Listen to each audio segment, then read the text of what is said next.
Hello, everyone, and welcome to the Pillow Talk podcast. I'm delighted to be here today with Emma. This is going to be a really interesting journey for you guys today because we're talking about something slightly different.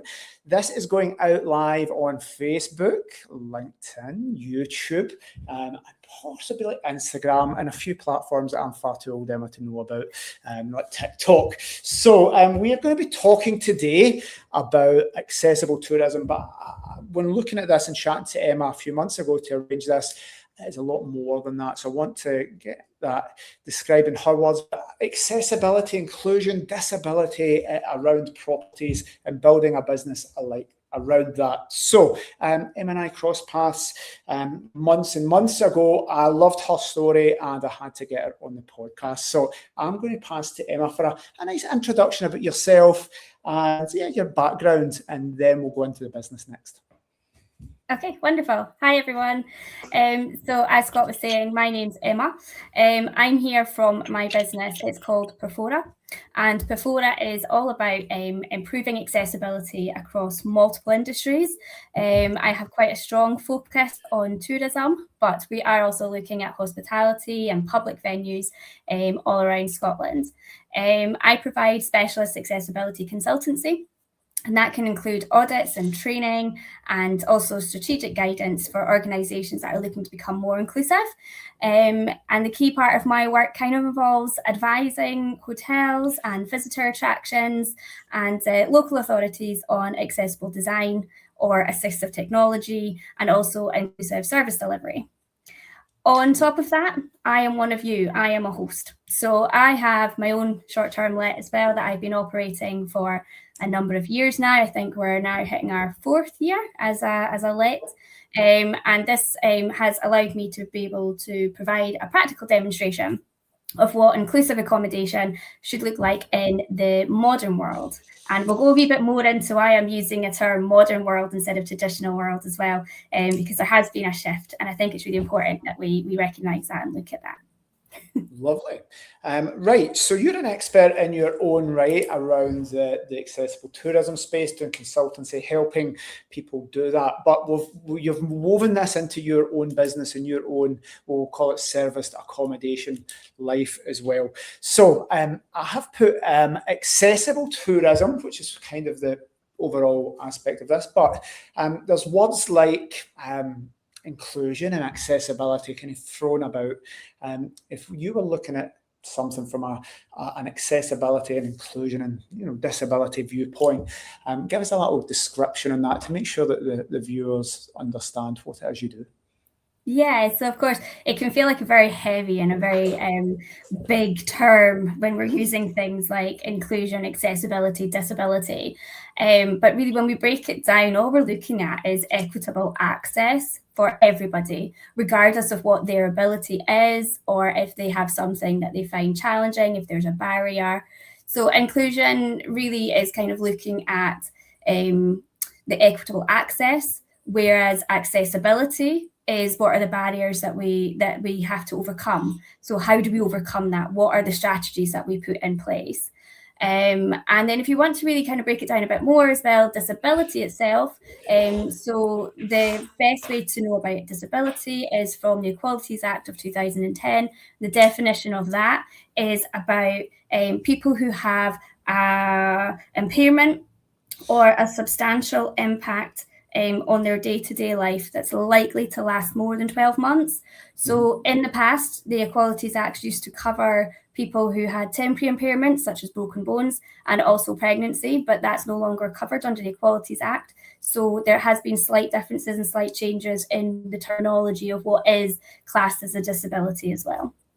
Lovely, beautiful. And guys, this is, if you're watching live, you will be seeing this live on Facebook, LinkedIn, YouTube, and please ask some questions, share some comments. If this is a strategy that is working for you, if this is something you're interested in, then put your details below just so that we can bring the comments and questions over into the screen for Emma. While we have an expert here, please take advantage of that. And if you happen to be watching on a replay at some other point, Emma will put contact details in here before we leave. So please make it as interactive as possible. And we are going to chat away.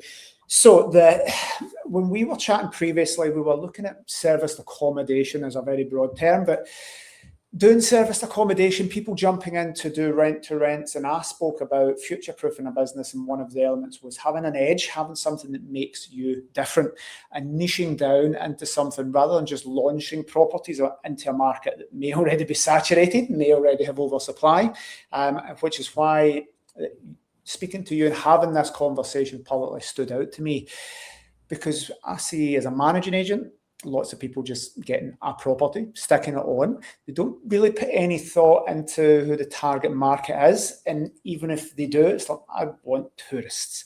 But we need to break it down a little bit more. If we are building future-proof businesses, we're doing something cool in the space that is going to be here and being able to compete. So your business is all about giving consultancy and advising other people. But if you were building a business of more properties and building accessible properties as a market niche, tell us about how you would go about that, and actually who would be the people we would be serving at the end of that. Because accessibility is quite broad. So what would your strategy be, or what's your plans for your short-term rental business?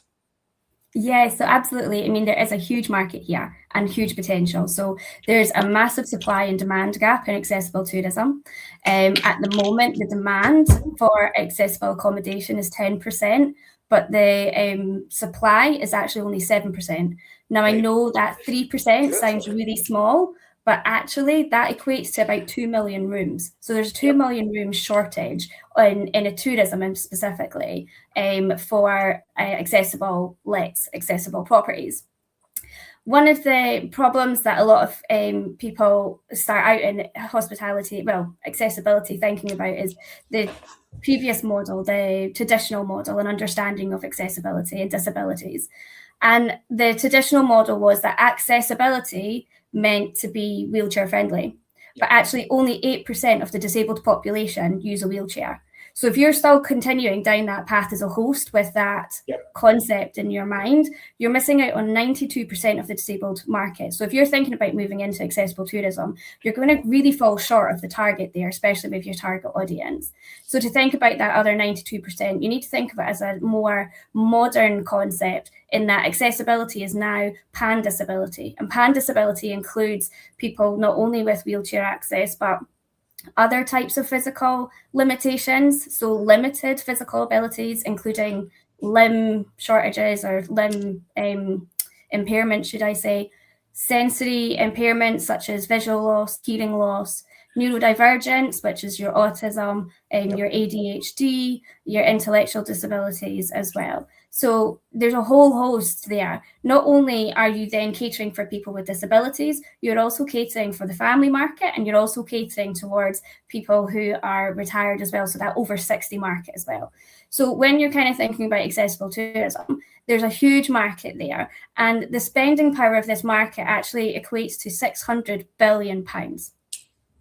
And accessible tourism takes about £15 billion from that spending pot that's available. Now, that's the combined expenditure of the purple pound, which is the disability community, and the grey pound, which is the retired community. Yep. So as a host, your strategy is you need to think about your target market. So that is your target market. And that is the potential that you have in terms of niching. You don't have to do accessibility as your forte. There's this concept in accessible tourism, in accessibility and disability, called universal design. And universal design means that it can be used by everybody. Yep. So you're not necessarily having to put things into place that are specific to one type of disability or one group of people. It would be something that could be used all across the board. So the next thing I would do once I've kind of identified my market and the strategy there would be then to look at, well, what can I do? What can I put in place to widen the scope, to bring this market in through my front door? And that can be obviously simple things like critiquing your venue, your property, looking at it from a perspective from somebody with a disability. You want to think about wayfinding. You want to think about, visual impairments. Is there hearing things that are going to pick up on? It can be quite difficult as a host, especially when you don't come from inclusion background or you don't have any experience of disability, either lived experience or from people around you. So I appreciate that. I understand that. But there are resources out there that you can go to, which we can touch on later as well. So you want to kind of start critiquing, being really critical of your environment from a disability perspective. And then once you've kind of managed to do that, it's then looking at those changes. Now that 92% that we're missing, the non-wheelchair friendly access points, they are really low cost, but high impact for your customers, your guests that are coming to stay with you.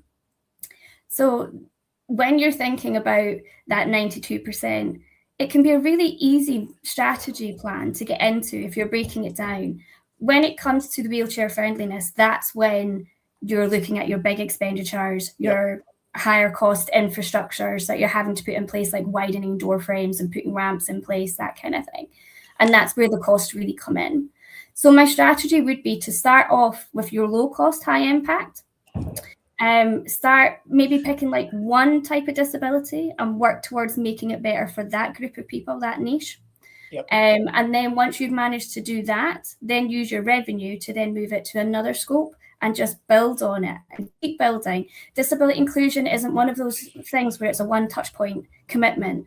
It's an ongoing sustainable commitment that needs to keep on moving and keep on improving. And it's something that you keep on building on. And you can do that through your revenue. So this year you might decide to just be accessible for people with visual impairments. And you really work hard and you hone in on that. And they're really low cost but high impact features. And you'll see your financial return because you'll start getting those types of guests through your door.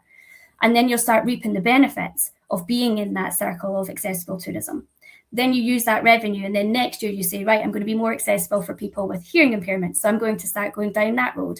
And you copy that kind of pattern and that repeat, you just repeat it basically. So until you've got to the scope that you can get to. Listen, I love that because you've obviously put a lot of thought into this. You know your market statistics, your market share, addressable market, all of that. So very, very well researched in this business model. And I like what you said about reinvesting your profits. We had a call or a training thing yesterday, I believe, and somebody asked, well, how much should I put back into it?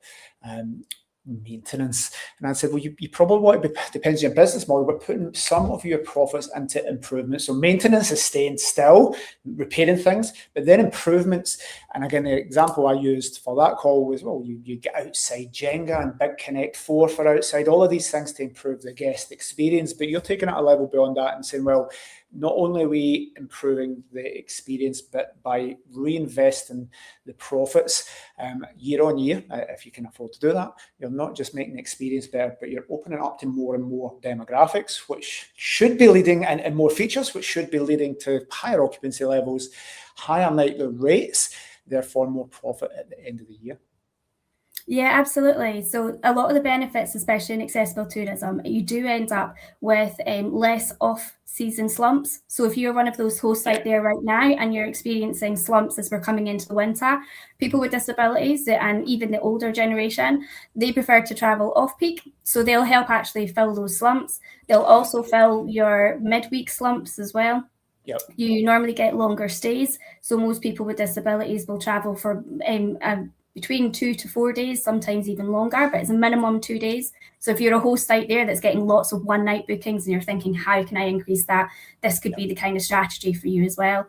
You also have a very loyal market in disabilities as well. There's a lot of word of mouth recommendations. There's a lot of networking that goes on. One of the big things that you can do today that's going to be free for you is that you can go into Facebook, you can find these groups that are specific for disabled travellers. You can actually start engaging with them, finding out, and just by monitoring, you don't even have to have conversations with them, but they freely give up this information about where's really good. If somebody's recommending something, click on it, go search them, find them out, find out what it is that's made them good, and can you replicate that with what you're doing? And you're also going to hear the voices of them, firsthand. What are the problems? What is it that actually matters to them as well? So that's a really good thing that you could actually take away and do today. You could start that tomorrow. Just start joining these networks, join these groups, and start engaging with the disability community and start engaging with your audience to help you build what it is that you need into there. And you'll notice on there, everybody's like giving recommendations for where they've just been. You want to be one of those people. You want them to turn around and say to you, I recommend you. And that's an amazing thing about this industry. And we spoke about oversupply. But if you have an identifiable market, meaning like, well, if I had to go and just have an essay and wanted to get, where do I find contractors? Maybe I'm in the forums. If I wanted to find people that are thinking about taking a city break in Glasgow in the next year, where am I going to get them? I'm going to need to be proactive and be out there marketing, sharing my wares. But with this is an identifiable market. Those people that are there, they're in forums and they're actually wanting to be, I'm not going to say sold to, but they're going to want you to share your amazing products with them, rather than there's somebody else punting a holiday home or a staycation. So identifiable market is pretty amazing for any business. And in the short-term rental world, if you can identify your potential guests easily and safely without spamming, I think that's amazing. I'm going to come back to what you said because I think it's really important. Having been a managing agent, having a big snapshot across the UK, across multiple property types, from studios to big places to apart hotels, there is certain areas that have seasonality and off-peak. So if we think of now, I record this in August, it's our best time, it's our most profitable time for our hosts in general. You imagine a bell curve. And in some areas, like classic seaside places, you may have an off-peak where actually you don't hit your break-even point. Historically, you could get all your money in the summer, and people put in winter lets. Caravan sites shut in winter because that's kind of what they do, and there's 4 months off. So a business model where you can actually do the converse. So you can get your summer months, but your property is filled off-peak because by the nature of the guest, probably don't want to go to crazy busy places. Parking's going to be easier when it's off-peak. So you're giving people the opportunity to have a business model that fills that off-peak in the bell curve, longer periods, longer stays. And guys, longer stays mean lower cleaning costs over a year. Those add up. If you can save a couple of £100 a month for cleaning, you're instantly, that goes to pure profit. And also weekends or weeks, depending on your target market and how that works. So we're filling calendars here, Emma. So this is super exciting for me to hear that. It's a question I get asked all the time. How do I increase my bookings? Guys, here is one way to do that. Yeah, I think it's a big thing that hosts kind of overlook, is that in the off season, they're still marketing the wrong audience. Yep. With the season change comes an audience change. And you're still pushing that marketing for people who are still working. They're still the 9 to 5. There's families out there who will travel off peak. They don't want to travel in, this busy summer holidays. The prices go up and everything. So as a host, what you find out, what you're doing is you're offering discounts. So you're selling yourself short. Yeah. And if you can fill those rooms with accessible tourism, then you're not having to offer those discounts. So you're keeping your overhead margins that you had in the summer. Like I said, you're going to get those midweek slumps. They're going to get picked up as well. You'll get group bookings. So if you've got larger properties or multiple properties, they tend to travel in groups.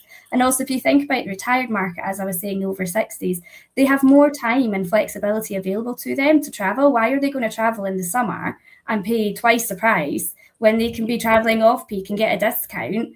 And they're the ones that are actually traveling at that time, and they're rubbing their hands going, yeah, thank you very much. And we're losing out.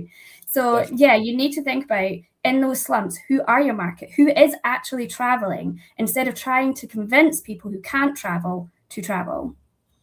You're saying some really interesting things about booking trends as well. So what I would imagine is, again, certainly after COVID, the last few years, we have meetings with both Airbnb, but certainly booking.com, and things are last minute. People would be booking, if you think of years gone by, you'd get your catalogue, and I'm talking decades, you get your catalogue, you'd book it, you'd pay your 25% deposit, and then 3 months before, you'd be booking a year in advance. Booking trends for a lot of areas in the UK are last minute, and we record this on a Wednesday. Well, people could be booking on a Wednesday for a Friday, and that leaves operators with empty calendars, no future bookings in place. So again, you're suggesting and building a business model here. Would I be right in thinking that people with accessibility issues would be booking a little bit further in advance?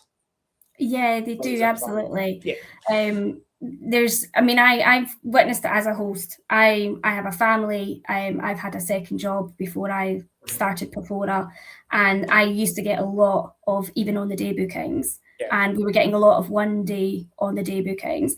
And that was a lot of work for me to take over, having to do the turnovers of that, having to kind of balance the children and my job. And it was really, really difficult. And predictability is really important as a host. It just makes hosting so much simpler, so much easier. So accessible tourism, the people that are already in accessible tourism can actually see bookings up to 2 years in advance. I mean, it's just amazing for hosts to have bookings, and most people's calendars won't even be open in that. But if you can get repeat bookings, loyal guests, you can give somebody. And we talk about this the first day, and I always say it when we get new business partners, franchisees.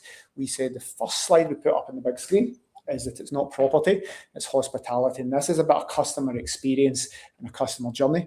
And if these guys get treated well, have a good customer experience, they're going to be going and getting new guests. An Airbnb guest isn't going to go and say, I've signed my friend up to book through you next year. They may share some nice positive pictures on Instagram. They may leave you a nice review. But how many of your current guests and guys watching go and get you more guests? Whereas this is a market segment that if you treat them well and give them not just what they expect, but a little bit beyond and cater for their needs, they're going to appreciate it and actually drive your business forward. Commission-free bookings. So not only are you getting that free marketing and free advertising as loyal customers, they also do return quite a lot. So there's quite a high return rate. It's normally between 3 and 5 times more likely to return to you. And that's something that kind of was emphasised in research that was done by this group called Ewan's Guide. If you've not heard of Ewan's Guide, go and check them out. They're like a TripAdvisor for the disability market. You can actually put your listing on there for free if you have direct bookings as well. They're not a OTA, so you can put your listing on there for free and it'll drive direct bookings to you away from the platforms too. So definitely go and check out Ewan's Guide. But one of the things that they did is they did a piece of research, and it came back from this terminology that they coined.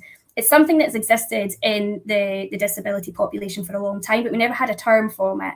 And now they've coined it the time tax. So people with disabilities, they'll research everything the whole way through, from the start to from getting out their front door to where they're going to go and grab a coffee that day to where are their toilets going to be, because they have to think about accessible toilets, and they'll research everything. And people with disabilities can spend up to 1 hour a day extra just trying to research where they're going to go that day before they go out. So they'll do that the day before. When it comes to those with more profound disabilities, that can actually be up to 24 hours a week. They're taking 24 hours a week just trying to figure out what they're doing that week. Now, you know how long it takes to find a holiday, to plan, to book, to research, all that kind of stuff. So you can imagine how long it takes for people with disabilities to actually find a holiday. Then they get there and then they felt let down and it wasn't working. Or they got there and it was amazing and it was wonderful. Because of the time tax, they're not going to want to keep repeating that process every single time. And because of that alone, they will then continue. So when they have found somewhere that works, that truly works for them, they will continue to come back because you're taking away that time tax problem from them. Yep. Amazing. I've got loads of new words that I've written down here, time or terminologies. Time tax is one of them. Another thing I wanted to come back to in regards to accessibility, you mentioned universal design. So when we think about this, I think about booking a hotel room, and you would book a normal hotel room, but then there's accessible hotel rooms, which essentially is bigger doors, bigger bathroom, space for your wheelchair, and grips to get in a shower versus a bath. But that's very focused on the 8% of wheelchair users, not the 92%. So universal design is about making properties not just, hey, I'm going to just knock walls out and make it wheelchair friendly with ramps. Universal design's a little bit more sophisticated than that. Tell us more about that and how that would work for short-term rental operators getting their properties ready. Yeah, so there's a couple of different things that kind of constitute as universal design. And you know what, you've probably not even noticed it yourself. In the everyday world, universal design comes in your drop curbs. So on your pavement, You're walking about, and suddenly, if there's an area where the curb has dropped to road level, and you're able to cross over the road there. Yep. That was actually originally designed by people who had disabilities to allow them, particularly wheelchairs, to cross the road. However, it is now used as signalling safety points for families with young children. Yep. And also it's used by people who have prams, people who have bikes, and just a lot of, there's so many different people that use it now. And that is actually an example of universal design. If we're wanting to try and think about our short-term properties, our actual venues ourselves, our buildings, one of the things could be, do you know the sensory lights that you get? Yeah. That you put onto the ceiling? Now, you see them a lot in baby and toddler groups, all those mums and dads out there. You'll see them.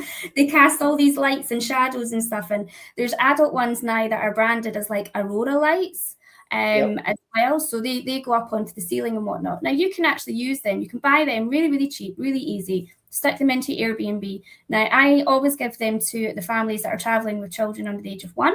When they come, they've got toys and other things that they get, and it's in there for that.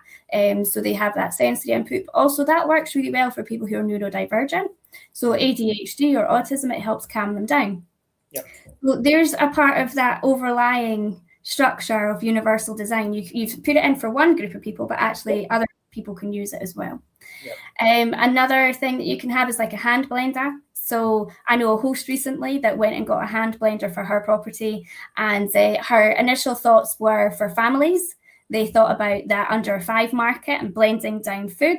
And I highlighted and reminded them that actually that can be universal design, because people who have disabilities with dexterity problems, who really struggle to like peel or chop food, would really benefit from having that in there as well. So reminded them to put that into the access statements as well, to say that you have a hand blender. And again, there's that overlapping nature between different people being able to use it. Of course, something I would use if I was making soups or something, I would be using it as well. So it can be used by universally groups of people.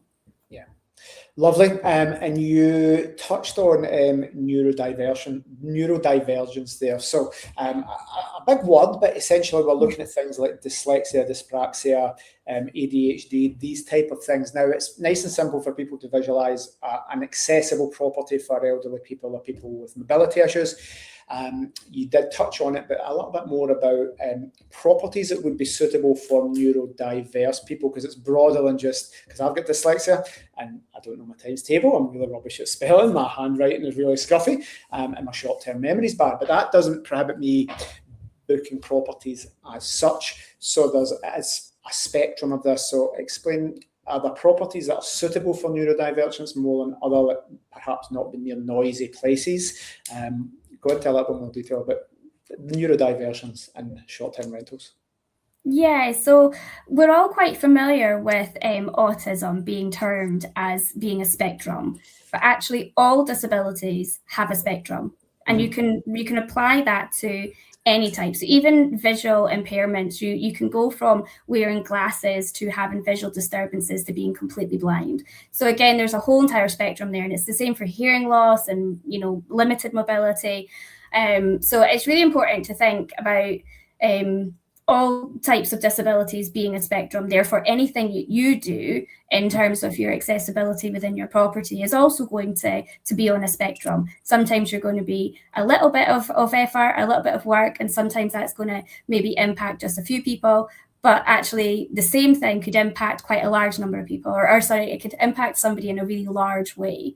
So it's really important to think that even though what you do might only help you think it might only help 1 or 2 people, it can actually be really, really impactful. So you might look at it and think your property, for instance, with lighting, can be a big thing for people who have neurodivergent, even just ADHD as well. So you might think, oh, the lighting in here is okay, but actually white light can be really strong and really powerful.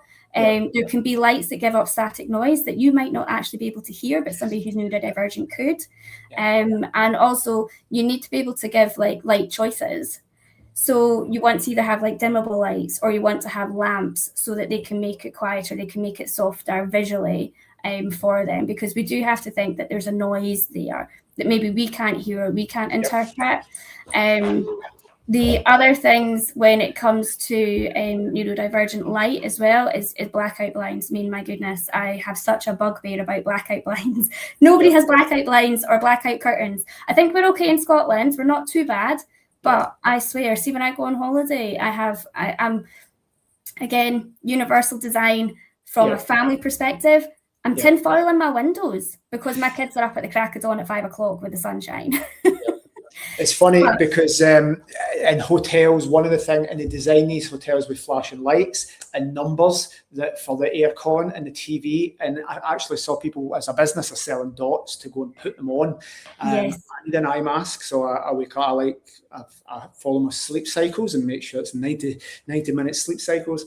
But it's baffling. And I was at a thing. It was I think it was a W Hotel in Barcelona. They built this. It was one of the most expensive hotels, and they clicked a button from your bed, and you clicked it, and the curtains shut, but there was a big gap all the way around.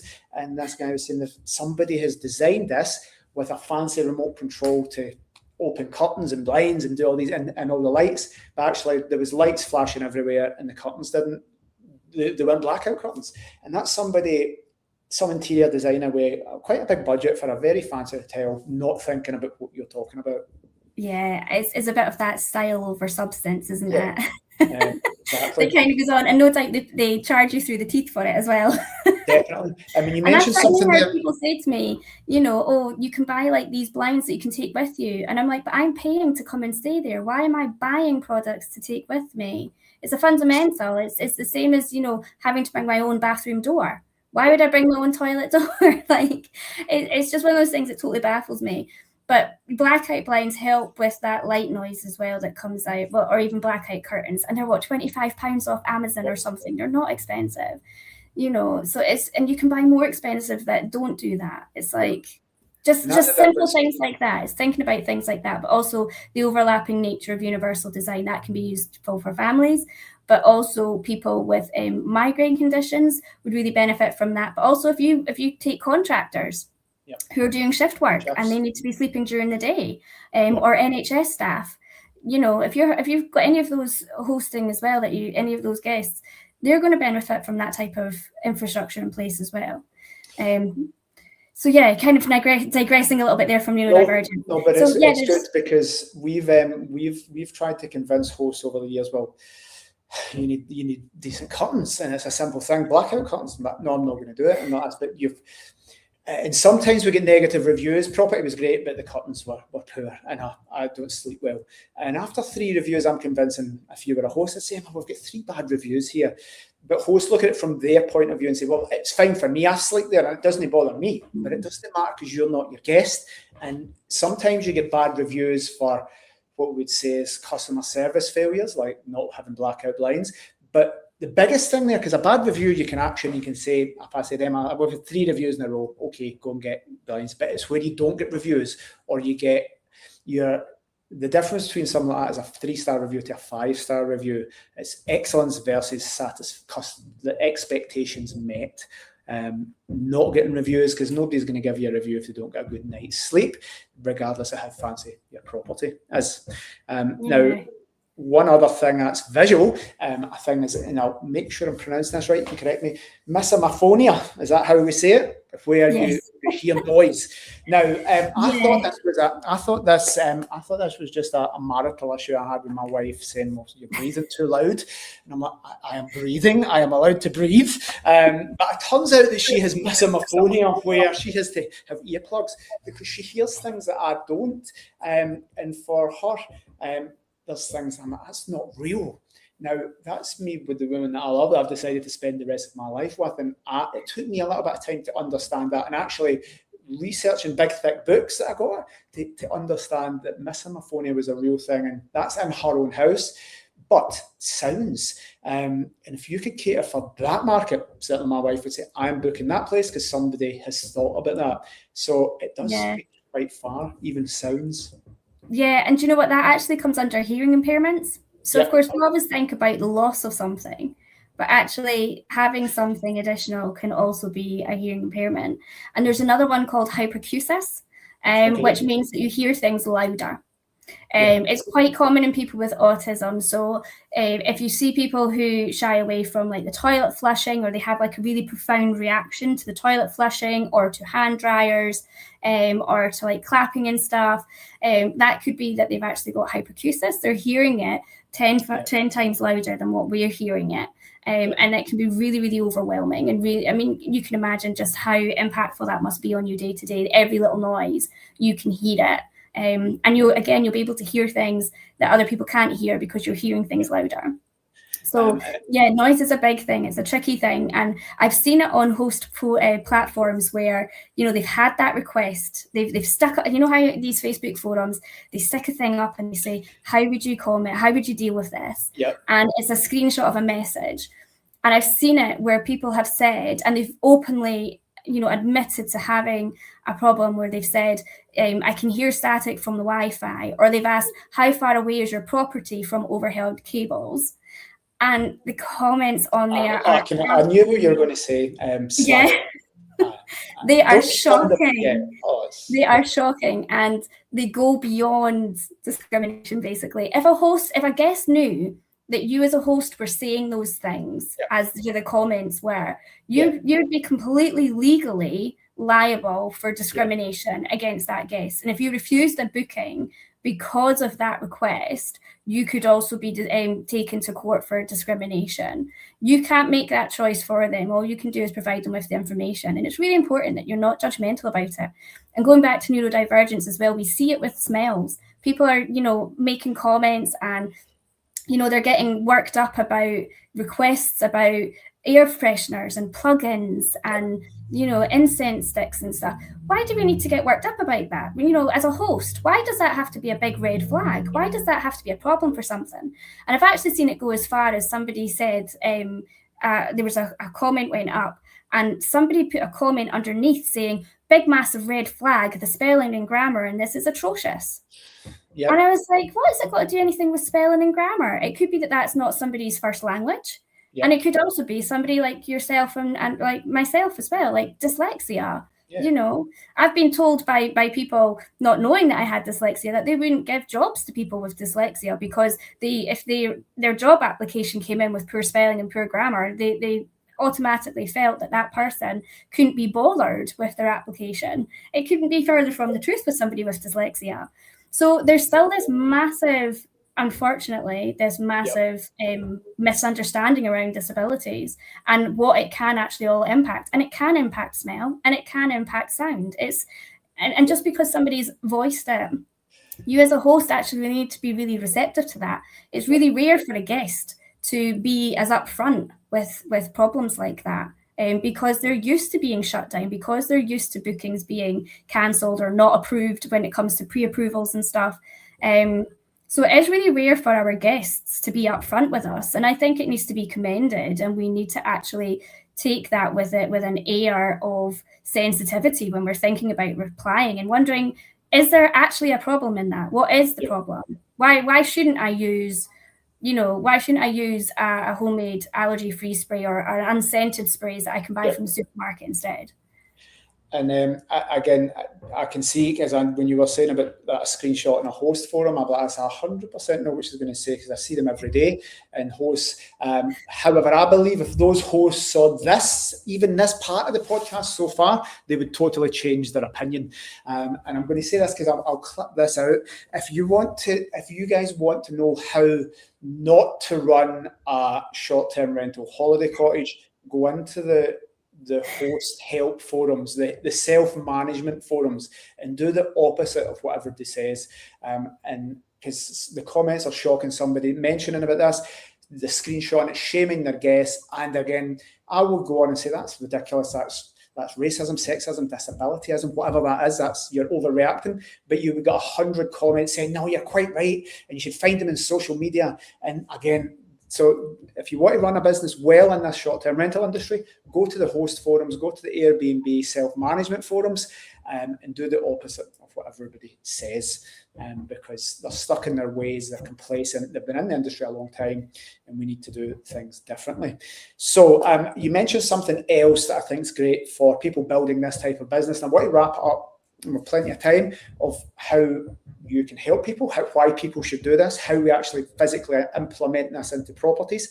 But you'd mentioned that people have carers, and there's a nice term I like to use when we're building businesses for our clients is 3G, 3 generations of people.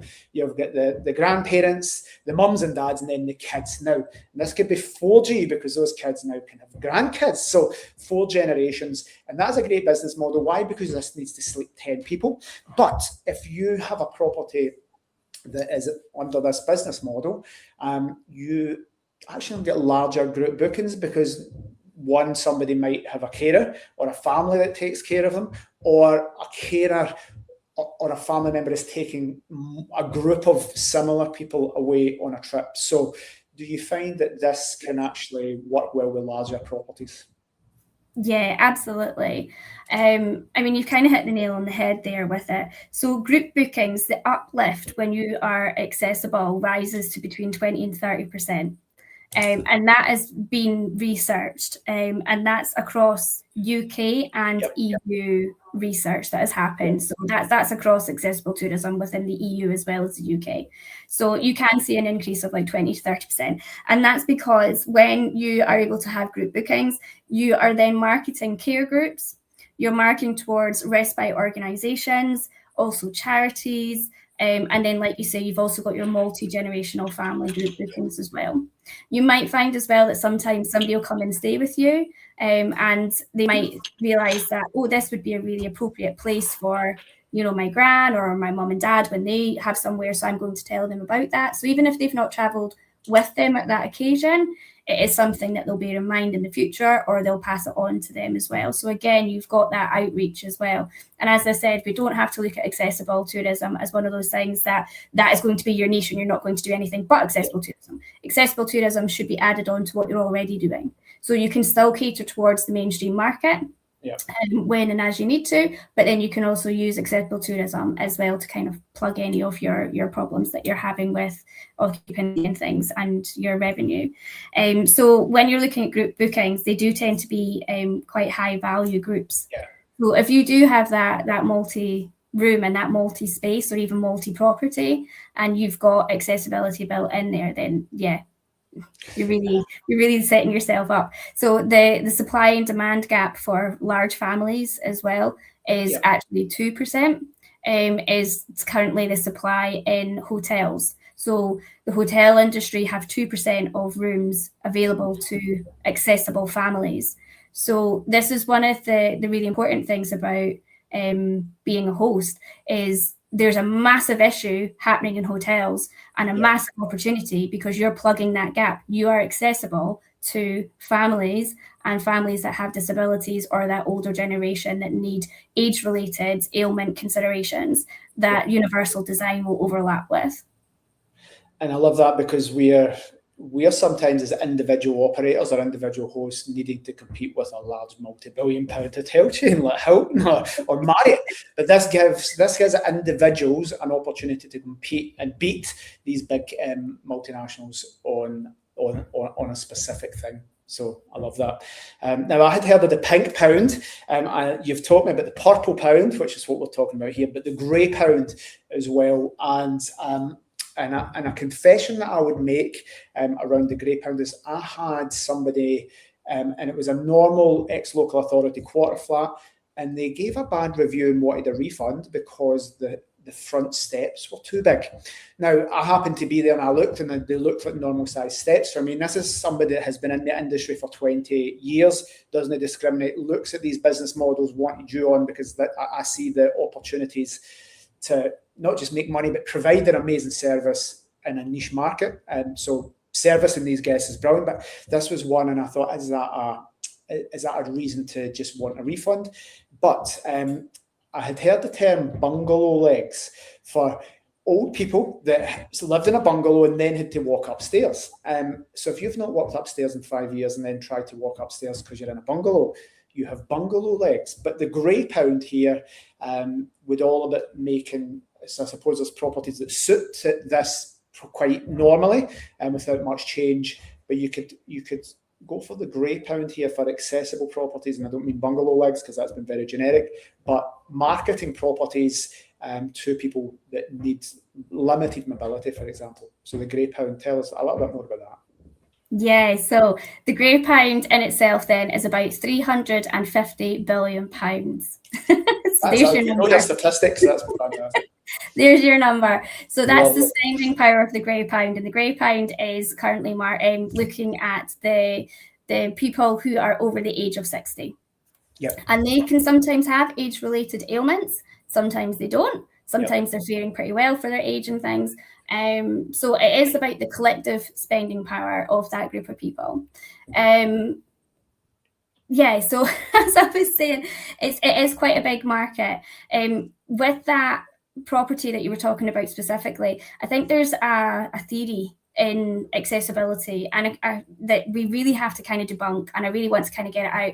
So one of the terminologies that people throw around all the time when it comes to accessibility, and it will be seen in this prime example of this property, is fully accessible. Fully accessible doesn't exist. So the property that you're talking about was perfectly acceptable for that type of market, that type of clientele in the past. That's absolutely fine. As we said, disability has a scope. So what is accessible to one person isn't necessarily going to be accessible to the other person. And I think here what was really important for that property owner in particular wasn't about that there was a failure of any kind. It was that it just didn't quite suit that person. Yep. Now, there is building regulations that they could go and look at and make sure that they're within the regulations of the height, the step depth. And if they are, it's simply down to saying to the guest, I'm really sorry that it didn't match your expectations or your requirements on this occasion. And it all comes down to your feedback response, opposed to then having to change anything because of that one guest saying something. If multiple people have stayed there and it's been no problem before for other guests, then it's maybe just down to this one particular guest that unfortunately, for whatever reason, it just wasn't suitable, it wasn't working for them. And it's just about your feedback response, opposed to having to suddenly go, oh no, there's a problem, I've got to put money and I've got to do changes and I've got to do X, Y, and Z. Yeah. So yeah, it's really important when it comes to either accessibility, or if we're thinking about, the grey pound or the purple pound or whoever it is that's coming through our front door, if it's that family pound, that we're not always having to jump every time somebody highlights there's a problem or there's an issue. You're not going to be fully accessible. There will be people that it won't be suitable for, and it's just how you then cope with that response afterwards and how you take on that feedback. I mean, that feedback might be that you go and do changes, but it doesn't always have to be that way. It doesn't have to be the outcome. And this is a great point, because we were talking about, well, we may not make changes in that instance because of the step height is legal and it's just one person out of, let's say, 1,000. But one of the things we did take from that was tightening up our check-in details, our guest book in advance. So two things to highlight here for people watching what to do this, that actually interweaves accessibility in without any changes. Number one is giving people the information when they book. So we do a walkthrough. So if I was at all my property managers, hi, I'm Scott, going to walk through the property just to let you know it's up one flight of stairs. So we do video walkthroughs. As soon as you book, you get a video so that you know exactly what you're doing. So for that property, we did mention there's a gate and there's 2 steps into the property, or one, but letting people know that visually, because you might not be able to look at an Airbnb listing and see. We might not be putting the outside door of an ex-local authority property or the garden on. We might put the wow picture, of course. We may have pictures that represent the property the best, but maybe not that communal entrance. It might have steep stairs. So we always do a walk-through video, and that means step number one is people can identify that's probably not suitable, or I have booked this, but now I'm thinking about my elderly parent or my, I'll say, disabled sister, and actually I booked that and I didn't think that might be a bit too much of a task to get up those stairs, and I didn't realise. And secondly, for this to make your property accessible is that cancellation period. So we spoke about forums, people booking this and saying, I booked a property, I didn't realise it was up a flight of stairs, and the host not letting people cancel when they were in a wheelchair. Well, you've booked it and paid it, why should I lose money? I'm a host. Well, really, if we're getting into the spirit of providing amazing customer service for people that need it and special circumstances, somebody should be able to book and cancel within 24 hours. If they then discover, maybe they're chatting, maybe they've seen the videos and they say, I didn't realise that had 2 flights of stairs, or it was near a main road, for example. So the videos to check in and the cancellation period's been a little bit more flexible, or been very flexible at the start. Yeah, they're really good habits to be into. And again, that's universal design. You're doing that for everybody, but actually that can be quite specific for people with disabilities as well, and really advantage for them. So videos as walkthroughs, but also pictures as well that you can provide if there was any questions or queries. Like you say, the cancellation period, so the flexibility there with your cancellation is really important too. And the other thing is, I don't know if you've ever come across it already, Scott, but it's called access statements, which is just a written documentation where you write down all the things that you have, and you can just send that as a written document, and you just send that, or you can put it on if you're doing like your own direct bookings and you've got like your own website, put it on your landing page, your booking page. And it is all about letting people make that decision for themselves. It's another problem that hosts quite often kind of do wrong, and that is making the assumption that it's not suitable for a guest, and therefore not going through with the pre-approval or cancelling a booking on behalf of the guest because you assume it's not okay. It's not okay as a host to make that decision for them. That is discrimination by association. Again, legally, you could be at risk of that. So it is about giving them the information, allowing them to make that decision for themselves. Because hosts may be in the best of intentions say, listen, I don't want a bad review. This isn't going to be suitable for you. Like, hopefully they wouldn't cancel because they'd be penalised in the portal. But hosts making assumptions here to try and do the right thing could inadvertently be discriminating against their guests. So we need to be careful for that. Yeah. One of the tricky things with accessibility is there's actually 7 different types of discrimination. So you really need to kind of be careful with what you're doing, what you're saying, or how you're acting. Yeah. Right. Interesting. Right. I want to start coming to the kind of business side to this, and you've definitely made a good case because this is going to go into our training academy for our hosts, for our property managers. So it's been very valuable to me, and I've learned a lot. We've spoke about the increased benefits here. So when we're talking about maybe getting higher bookings off peak, longer bookings, which means leads less costs, filling in the gaps, perhaps a little bit of a premium on this if we're reinvesting in our properties. What's your thoughts around this and the return on investment for any changes that hosts might need to make? Because all these things sound great. Traditionally, people say, well, I don't want to be ripping out walls and lowering light sockets and doing all of this to the house because it may cost me tens of thousands. But if you're spending a few thousand to make 10,000, that makes sense. If you're spending 10,000 to get a business that has that edge, that is fully booked, you could make that back in a year. Talk about the return on investment for increased bookings and a good solid business where you're delivering an amazing service versus any cost that might be there to get that up and running. Yeah, so full disclosure, I haven't got a wheelchair accessible property. So my accessible property is solely for people who have visual impairments, hearing impairments, and diversity. And with that, I was about £250. It cost me to do the changes that I did specifically for visual impairments and to get me ticking that box and getting into that market. And of course, that £50, that's maybe 2 nights of revenue over the space of a year, and that's back to me.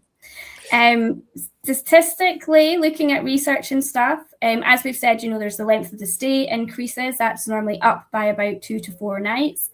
The loyalty uplift is normally between 3 and 5 times more likely to return to you. And that's because it creates a credible and a predictable kind of structure. The revenue uplift then, which I think is really important, is normally about 35 to 45% in the short-term let industry.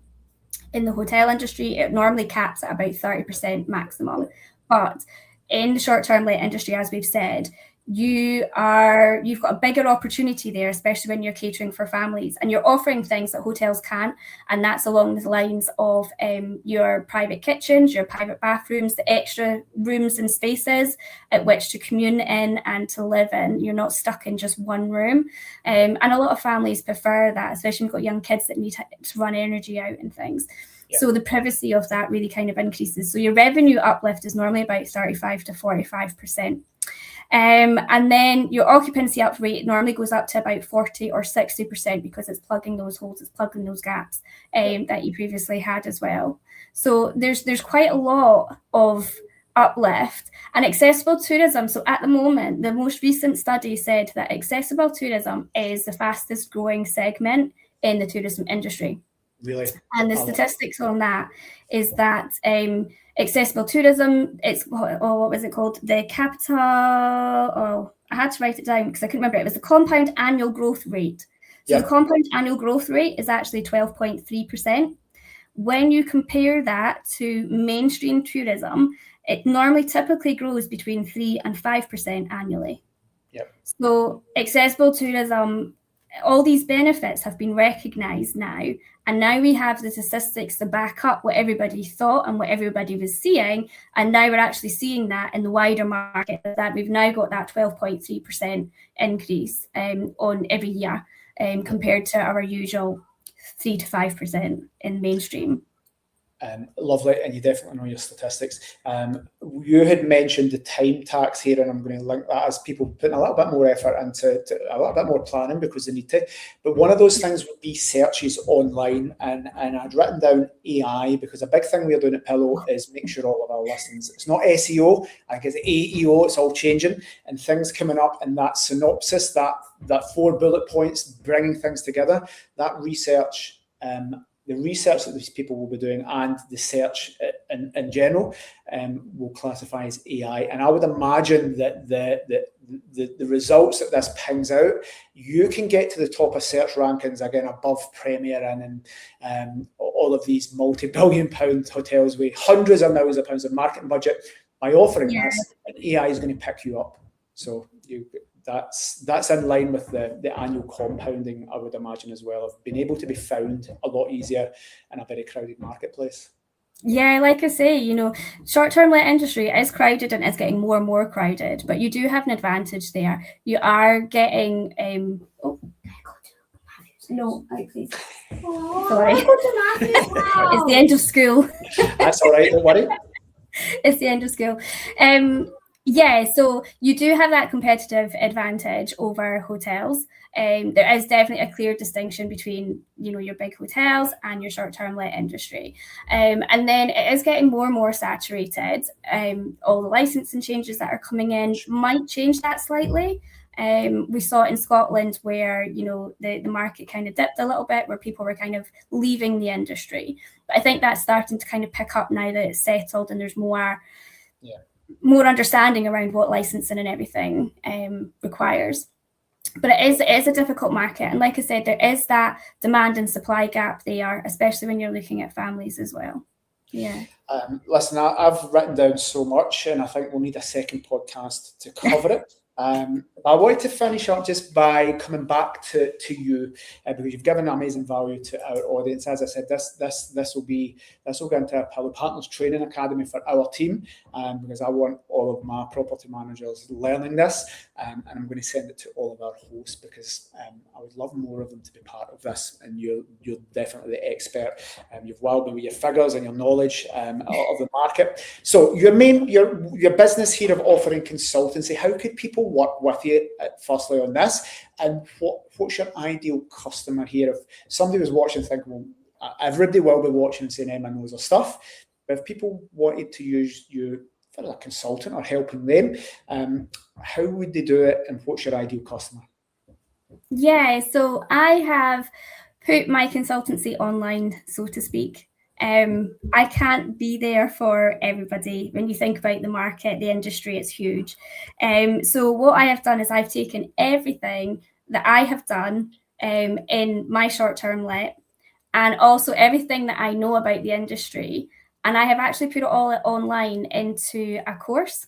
Mm-hmm. That can be found on my website. So anybody who's serious about this and who is wanting to take the next step, you can do so by jumping onto my website and go to Learn With Us.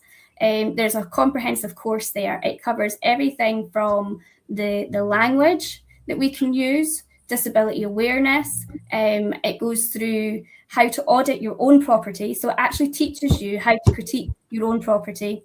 Yep. There's then checklists and guides on how to make it accessible, broken down to different types of disability. So if you are wanting to do that strategy that I spoke about earlier of picking one type of disability, doing that for a year and then doing the next one and the next one, it's been designed that you can do that. So you have your checklists to do that. It does include people who want to be wheelchair friendly. So if you are thinking about being wheelchair accessible, you can do that. It covers then how to list your property, the photos that you need to take, and where to market, which is obviously, we can't just stick it on our big OTAs. There's massive problems there. You're not going to get your market from your big OTAs. There's much smaller ones, and there's big benefits to being on those platforms as well. They don't take the same commissions. Some of them, it's like £100 for a year, and that's it. They don't take any commissions from your bookings. So there's a lot of reasons to think about these other platforms as well when you go into accessible tourism. And then it also talks about conflict resolution. So again, it's that partnership working. So when you do get feedback, sometimes that can feel like criticism. It can feel very negative, but it's about changing that mindset and realizing that this is actually feedback for us. It's really positive that you've had that communication, and how do you react or respond to that? So it really covers absolutely everything that a host would know. It's a one-stop shop with everything that you would need. If you don't want to do that, then you can still join our forum. I have a Facebook group for people who want to be more accessible, where we keep the conversation going. You can ask your questions. I'm there quite readily, offering advice, as well as the other people in the group offering advice as well of how they've overcome barriers that they've faced. Because I understand this isn't just about highlighting problems and barriers that disabled people have. We all have barriers as hosts, as an industry, as a business. So it's recognizing that there's a partnership there, and recognizing that there's problems there that you're going to have to overcome as well. How do we do that? Yep. So you've got a couple of different choices there for moving forward. Right, so that's, and I didn't know that. I think that's fantastic. So I can just a big information depository. I love that. So that's great. What about your own property journey? Because you've got yours. Are you looking to partner with MD to, I don't know, do rent to rent, just rent a property and get great guests in? You look to help people, joint venture. Is that something you would be interested in for anybody watching that would love to work with you?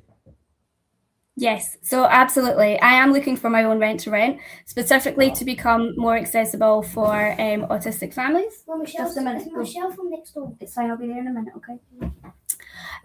Sorry, it's my guest next door apparently. I'll be there in a minute. See your guest, that's time. That's my Airbnb guest. Nice.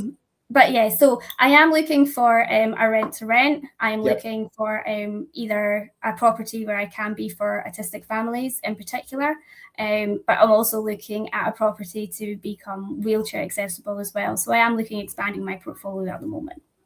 So if anybody wants to reach out and say hi, let's join, then fantastic. I'd be open to a conversation. I'll put all your details under everywhere that this goes. I know you need to jump off to deal with your guests because we're property managers. We need to manage property. But for those of you watching, guys, that wants to do this, you may be reluctant to take your investment property or buy to let and do this, but you wouldn't be reluctant with this Emma at the helm of this, or you shouldn't be reluctant, because if somebody's going in here to service these types of guests, this is going to be a good business model for you, being able to rent a property to Emma for 3-5 years. And I'm pretty sure if you've watched to this point, you'll know that that's going to get treated a hell of a lot better than random tenants in your property. So not only do you solve a problem for you getting guaranteed income, but also you're doing some amazing things and helping people have amazing experiences. And I can tell you firsthand, we've got charity side Safe Havens. So not necessarily we don't monetize it, but we give all the people you're talking about free stays and our host gift time in their properties. And I have seen some of the properties that we have, not enough. We need to get 10 times as many for you. But we see the difference in how grateful the guests are just to get a holiday, just to find somewhere that suits them. Nobody moaning that, I don't know, the grass wasn't cut. All of these things you see online, and guests are very, very appreciative. And if you can service them right, you're changing lives as well, because there's some people with bad disabilities that have life-threatening illnesses that goes into all of these things, and giving people lifetime memories with these stays. So it's a strong business model. If you're jumping onto the live and we're talking about accessible, you need to go back to the start of this when we're talking about just increased bookings, increased night away, longer lengths of stays, going in the off-peak, being able to get bookings much further in advance, up to 2 years, guys, when we know any short-term rental operator knows the market is condensing for future bookings. So all of these things factored in, and I think we mentioned for 250 quid, we can get 30 to 40% more occupancy. This is just a magic bullet, and lots of people ask me, and lots of Q&As and mentoring and coaching, and I'm just going to refer them to this, Emma, because this has been fantastic. So I will get all your details. I need to get you back on and do some training for our team, and even get into your academy and open it up to my property managers. So it's something I would use, but I have 2 pages of notes. I'm dyslexic, so I won't be able to read them. So lots of words I've written down that I can't read because I've scrawled them. Thank you very much. So guys, if you need any help, you've got Emma's academy here. I'll just have a knowledge base, but also if you would love to be part of this and we'll say rent to rent, but partner with Emma on this. Do you have a specific area for properties in mind? You want close to you or UK wide? No, I was looking UK wide. There is an area in particular I've got my eye on. Okay, so if there's anybody looking, you might not want to share that as your target area, but if there's any landlords, reach out to Emma, and we'll put her details under this once I get off the live, and connect with her, and I'm sure lots of people will be taking you up on that, Emma. So thank you for your time. I love that you knew all these statistics, because that is market research and knowledge, and many people going into business and starting off in service accommodation and property jump in without any real thought about their market segment. They certainly don't know the stats, the numbers, the increase in occupancy levels, the amount of money behind subsectors. So I'm 100% sure you're going to be successful. And guys, please reach out to Emma if you found value today, and be part of her community, her forum, and do business with Emma and help her build her business. So thank you very much. I'll cut it off there. We're over an hour because I could keep going, but I know you've guessed next door, and property management takes priority over chatting to me. So thank you very much, guys. It's been a pleasure, and please reach out if you've got any questions wherever you see this, if you're watching.